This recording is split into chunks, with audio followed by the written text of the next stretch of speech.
Good day, Nigerians. It's good to be back here with you on the show. Another day, another story to talk about this morning. It's headline reviews on AfroConnect TV. I am Adewale Olashola, and I never do this alone. I'm always with my colleague on this program. And I'm Godwin Sunday. You Godwin. forgot to add that thing this morning. I wanted you to pronounce it the way you like. They must know that it's Godwin Sunday. Exactly, it is Godwin Sunday. Yeah, and I'm so delighted to do this with you again, Wale. Exactly. Of course, I know you had a restful week. Of course, we had a restful weekend. Most civil servants in Nigeria enjoyed last week, especially those in Sokoto and some other states that enjoyed enjoyed the privilege of an extra extended holiday from Tuesday down till Friday, and also the weekend. It was such a rare privilege, I should call it. A rare privilege. Which, when you mention holiday, sometimes I just wish on this table we can have that conversation. You know, because the thing sounds strange to me. Like there is a holiday. There was an holiday last week. Yes, there was. Okay. Exactly, because you never get one. It's okay, Wale. All right, that's where we begin the program this morning. We're starting off with This Day newspaper on fraud investigation into the Humanitarian Ministry. The Economic and Financial Crimes Commission, EFCC, over the weekend said it had recovered 32 billion naira and 447,000 US dollars in the ongoing investigation of the Ministry of Humanitarian Affairs and Poverty Alleviation.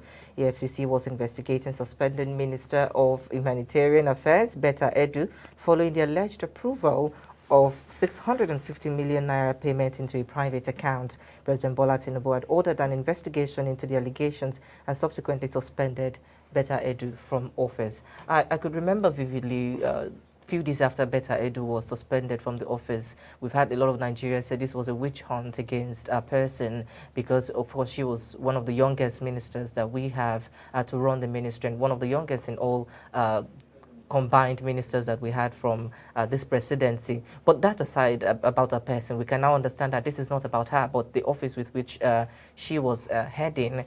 An investigation was conducted. It was initially about the payment into another account because you had to, there's a protocol for you to follow in the civil service in Nigeria that you cannot use private accounts to send money from one person to another. But now we've seen that was what led to this investigation. And thereafter, we've seen subsequent things that have been uncovered over this investigation that has gone so far.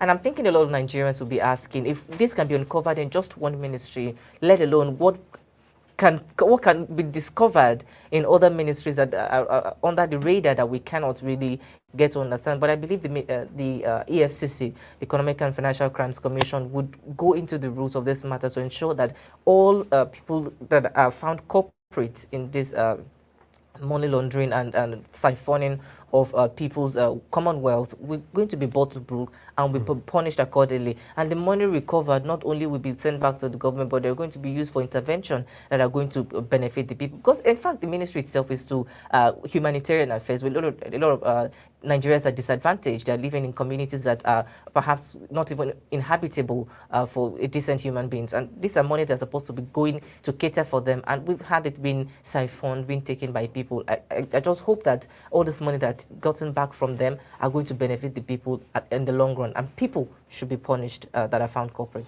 Well, Wale, I can't agree less with you on this particular issue. It calls for concern across board. We can put sentiments to these things. What is bad, and we need to say it the way it is. This is bad. If we're saying that a person like Betta Edu has been a very top profile governmental person, she has been part and parcel of the government, whether you like it or not, using the political party of the All Progressive Congress.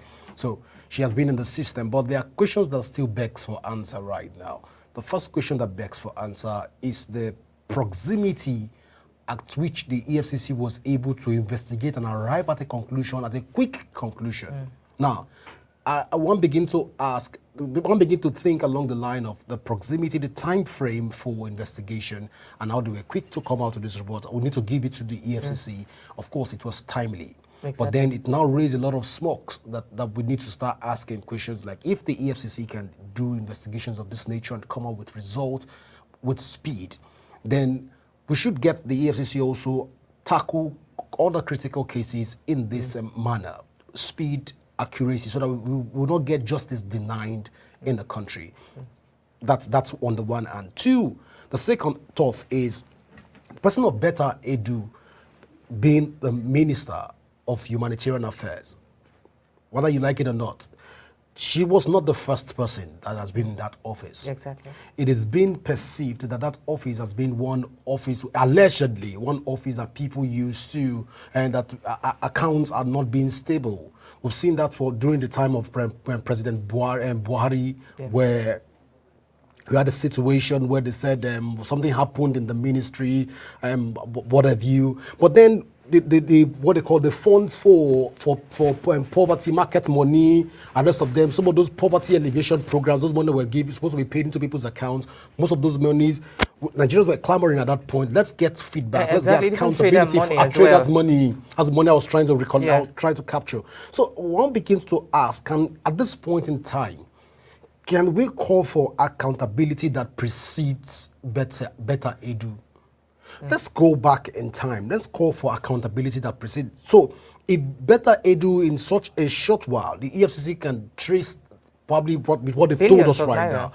Let's precede this administration. Let's go back and give accountability so that we can know that we are on the right track to be able to put the right records in perspective. Exactly. So let's just go back to those records. And just to wrap up on this conversation, you mentioned the trader money project that was run under the administration of President Muhammadu Buhari. Yeah. That was coordinated by the office of the Vice President at that time, which was Yemi Sibajo. And what this is telling me is that we should be looking forward to investigating presidents and vice presidents even after the office, because mostly in Nigeria we go. I don't want to join you in that conversation. I'm not saying the vice president, of course, was a respected man all through his tenure, widely loved and respected for what he has done. But I'm just looking at, can we not only go for softballs? Can we also go for harder what's it called, subjects in the presidency or in the administration, which include the president and the vice president? I'm not sure there was ever any president since Obasanjo that has been called into the office for questioning, and investigation had been done thoroughly from the beginning to the end to arrive at something. We're not saying you will find something, but let us do the needful. If you don't want to find something, why are you opening the books?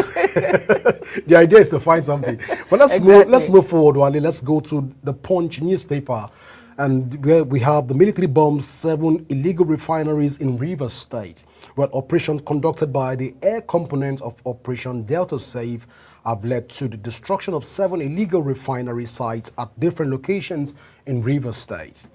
Equally, a total of 4 boats loaded with illegal refined products heading southwards were bombed by military aircraft deployed for the operations. In a statement on Sunday by the Director of Public Relations and Information for the Nigerian Air Force, Air Vice Marshal Edward Gabwet, stated that the operations were conducted on April the 12th and 13, 2024 in Idama, Ogbokiri, Orubana, Ivy Island, and Sankiri communities in Rivers State. Well, these are places, these all happened in Rivers State. And Wale, you remember we've had that conversation here again, and we're still having that conversation again, where you hear something like illegal refineries were bombed. If you bomb the illegal refineries, were there casualties recorded? Now, if there are casualties recorded, one would begin to ask questions again along the lines of, you bomb the refineries, resources, and also what they call it, materials that were used to put up these refineries, no matter how we call them illegal, that were bought with people's money, were bombed. Fine, it was illegal. But then can we have a separate conversation where we begin to ask the Nigerian government, how can we legalize small refineries so they won't become illegal refineries? Let the government begin to tax these illegal refineries. How did they arrive at these technologies that they were able to set up a refinery, get crude, and begin to refine this crude? Now, this is a technology that is worth learning. That is what it is worth studying, like what they do in Oxford right now. We're studying the Igbo traditional system. We begin to ask questions as this, and of course, will require answers. Why can't the Nigerian government begin to work out modalities where we can now say at a time we can tax these illegal bunkers, illegal refineries? If a combination of 5, 10 illegal refineries put together, we can get oil being refined in the country, but at modular levels, at smaller levels. Then we can now say, okay, let that metamorphose into the larger scale of things, and let's begin to have a country where we have independent license being given to smaller SMEs in the petroleum. Let's downsize the petroleum sector and begin to. I'm passionate when I hear things about bunkeries and all of those things. These things can be addressed, Wale. Exactly. And it can be done efficiently and effectively without we going through this hulu balloon process of bombing and causing mayhem, destroying the mother earth, and at the long run. I don't know why I'm passionate about this today, but Wale, it really hurts. Exactly, it hurts, and most Nigerians would have a lot of questions to ask. Firstly, we must understand that this is a community where people are living. Perhaps it was in the bush or the forest that these people were captured. It wasn't stated explicitly, but we must understand first this place was bombed, and I think we need to start asking questions before we take actions, because what we've seen so far is that the Nigerian military will take action before start asking questions. For instance, you bomb, what's it called, this illegal refinery in this state. How about you apprehend people that are operating in this illegal refineries? You be able to understand the motive behind their action. Of course, we might assume that we understand that this is just theft, this is just an economic gain they are trying to understand. You must understand the motive behind it. You must be able to understand who are those funding them. You must understand the channels with which they are getting this oil. You must understand exactly who they are selling it to, who's buying from them, who are they supplying. So these are the questions that we get. But when you waste Nigeria's resources, you just bomb and nothing happens. Another thing we need to understand is the environmental situation we get from this bombing, because no matter how you want to say it, this is an illegal refinery that has a lot of wastes that are not managed properly, and of course pollutes the river, pollutes the agricultural land that could be being but used. It can be regularized. What I'm just saying is that this is happening, and then you're bombing it. So what exactly? You're not creating a solution to this problem. You're just trying to escalate the matter, because you're not finding the root cause of the problem. As long as you continue, these people will always find newer ways to, they will always get smarter. To sabotage the economy. To sabotage the system by the day. So if we begin to apprehend them, ask questions, look at ways, and also looking at the objection, your valid suggestion that they should perhaps looking into how to legalize these small-scale refineries. Give them license, let them pay tax. There's a lot of things you can say about, okay, how sophisticated are they? Is it even good enough for their own health and for the health of the environment itself? What are the economic challenges to that? What are the security challenges to that? And what are the environmental challenges to that? All these questions could be asked, but in what manner do we conduct them? By bombing them? I think we must ensure that deterrence is put in place. And you cannot put deterrence by only bombing, because people will continue to be innovative and find ways to loopholes to make sure that they beat the system, because this is a system that is not asking questions. This is a system that is reacting, and when you react, you're not making action based on objective reality, and I think that has to be done and put into cognizance when subsequent actions has to be taken. Well, I can't agree less with you, Wale, on this. Again, I think we are still, if coming from the mouth of two, for those of us of the Christian proclivity, who say that out of the mouth of two, truth is established. Well, at this point, I believe that the government is paying attention and also listening to us at this point. Let's look at ways to give out license to those people that are engaging in illegal refineries, so that we can collectively harness the good of the land and also protect the economic integrity, if you like to use that word, of Nigeria. I think they would rather have you represent them. But we must move on. Let's move on to another story. And this is our last story for today. We're taking this from the Vanguard newspaper. Senator Nedun Woko, representing Delta North Senatorial District of Delta State, has secured the release of 4 family members of the army arrested for fabricating weapons at Onitsha Olono community in the state. The major suspect reportedly has the ability to build drones and modify AK-47 rifle designed to hold 30 rounds to 60 rounds, which attracted Senator Nwoko. His desire was for the nation to provide support and develop the skills of such a talented persons, and he plans moving a bill for a law to recognize and build such talent nationwide. I think these people were arrested because their actions was illegal. We cannot deny that. No matter how intelligent we think these people are and innovative in their approach, we think they've been, we cannot deny that the actions they were taking were illegal because they were not sanctioned by the government to take such action to modify or upgrade the rifles that they had in their possession. But looking into what Senator Nwoko has said, Ned Nwoko has said, is that these are people, of course, you said they have done something wrong, but these are innovative things that they are doing. And I think it says a lot about military-industrial complex in Nigeria.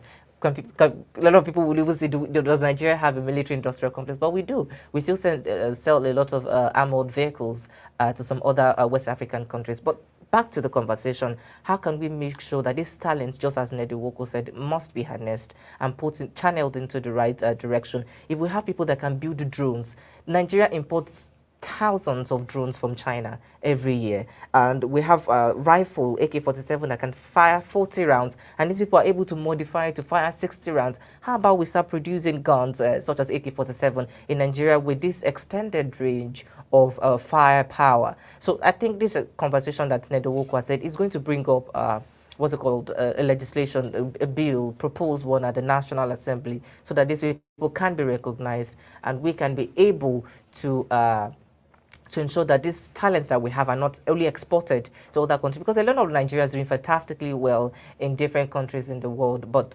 Ned Nwoko has said this part, and I think that has to be taken into consideration. Well, what am I feeling as though, what they call it? What am I feeling as though Russia was soon come for these Nigerian boys that are producing weapons and also guns? I don't know what I'm feeling like. Russia will soon come for them, and what Russia equipment and tools that they need to be able to live in other client, because I like you rightly said, that their action is wrong for them to produce guns, ammunitions without the approval and also from the government. These are things that falls under the exclusive legislative list. Yes. That is anything that has the borders on security as it stands right now, under Nigeria as enshrined in the Nigerian constitution. But then it was the same conversation we were having just before we brought in this report. These young boys, or these Nigerians, let's use the word Nigerians, are right now revolutionizing even what other countries are not even thinking of right now. We're doing amazing and phenomenal things. We are revolutionizing the whole process of creating ammunition. I think when you pick such people, the first thing we do is we enroll them as a way of sanction. They must join the Nigerian Defense Academy, let them undergo some basic training, then let them bring this innovation into the Nigerian military and architecture. Let's see how we can begin to produce our own things. Who said that Nigerians cannot begin to become the major exporters of guns and also ammunition across the world? Who said Nigerians can supply, so like in the chain of supply, when it comes to armories across the world? Now, these are conversations that we should begin to look at in order to make ends meet. Because I know if we do this, automatically we have already created another means for the government to be able to ameliorate its economic dependency on petroleum produce. Imagine we becoming the major supplier, exporter, where the Nigerian police will come out and say, at this point in time, we are taking those boys that were arrested. If Ned did not go there to pick these boys, some of these guys would have rot in jail. So these are conversations we need to start asking. We need to start channeling people's strengths. in Nigeria and start building a country where we will be proud of, a country where we can say that we all collectively built this country together. Exactly. So I can't wait to see the future of these boys. Of course, just like you said, we must, of course, channel our strength towards the right direction and make sure that as brains, beautiful, brilliant brains that we have in Nigeria is working for the improvement of our country. But that's where we come to a close this day. Thank you so much for joining the program. Yeah, Wale, I want to say you're welcome. Exactly, and thank you all for being a part of this conversation today. We look forward to you being with us dailies. I am Adewale Alashikwan. Before I say a final goodbye, do well to follow us on all our social media platforms where you can get up-to-date information about news as they drop. Before we go, I must commend Nigerian military for the vigilant and fantastic work they're doing to secure Nigeria. But indeed, they must ensure that lives and properties and environment continue to be a priority for the country. And that's where we draw to a